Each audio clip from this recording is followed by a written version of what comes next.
Bismillahirrahmanirrahim. Assalamualaikum warahmatullahi wabarakatuh. Hari ini kita akan belajar bidang kefahaman yang bertajuk Surah Al-As. Sebelum itu, murid-murid boleh like dan subscribe channel.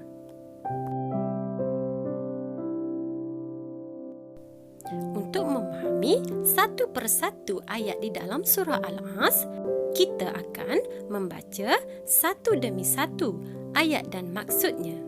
Mari kita baca bersama-sama. A'udzu billahi minasy syaithanir rajim. Bismillahirrahmanirrahim. Wal 'asr. Demi masa. Innal insana lafi khusr. Sesungguhnya manusia itu dalam kerugian. Illallazina amanu wa 'amilus solihati wa tawassaw bil haqqi wa tawassaw bis sabr. Kecuali orang yang beriman dan melakukan kebaikan serta saling berpesan untuk kebenaran dan saling berpesan untuk kesabaran. Pengenalan surah Al-As. Pertama, surah ini mengandungi 3 ayat.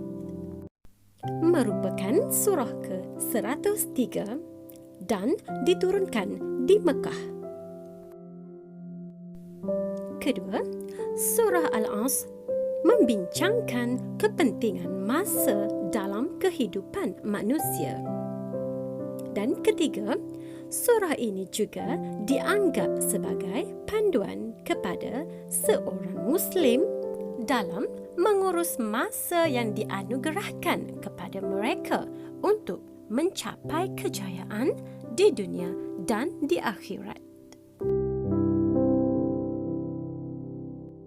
Murid-murid, mari kita tengok tuntutan surah Al-As kepada kita. Ayat yang pertama yang berbunyi Wal 'asr innal insana lafi khusr. Masa itu sangat berharga. Tuntutannya sentiasa menghargai masa dan tidak membazir masa dengan perkara yang sia-sia. Kedua, illallazina amanu wa 'amilus solihat.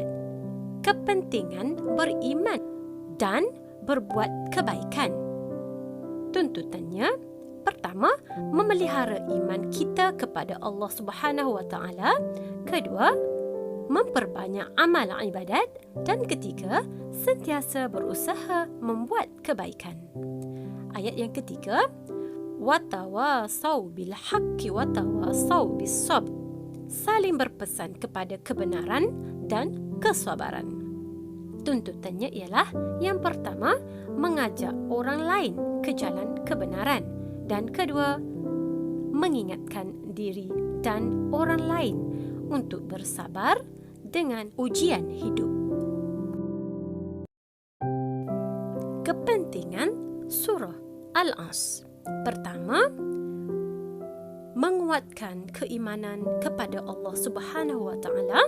Kedua, mengelakkan diri daripada melakukan perkara negatif. Ketiga, mempunyai matlamat hidup yang jelas. Dan keempat, memupuk sifat sabar dan sentiasa saling mengajak kepada kebaikan. Baiklah, kesimpulan daripada kefahaman surah Al-As tadi, setiap orang mempunyai 24 jam sehari. Jadi, pilihlah aktiviti untuk menggunakan masa secara bijak. Contohnya, menolong ibu bapa, mengulang kaji pelajaran, membaca Al-Quran, membersihkan persekitaran dan Jangan gunakan masa untuk tidur berlebihan, bersukan ketika azan berkumandang, bermain secara berlebihan dan menggunakan masa untuk mengumpat. Baiklah, Ustazah harapkan semua murid dapat memahami kesimpulan serta surah Al-As. Setakat ini saja pembelajaran kita pada hari ini. Sekian, Assalamualaikum warahmatullahi wabarakatuh.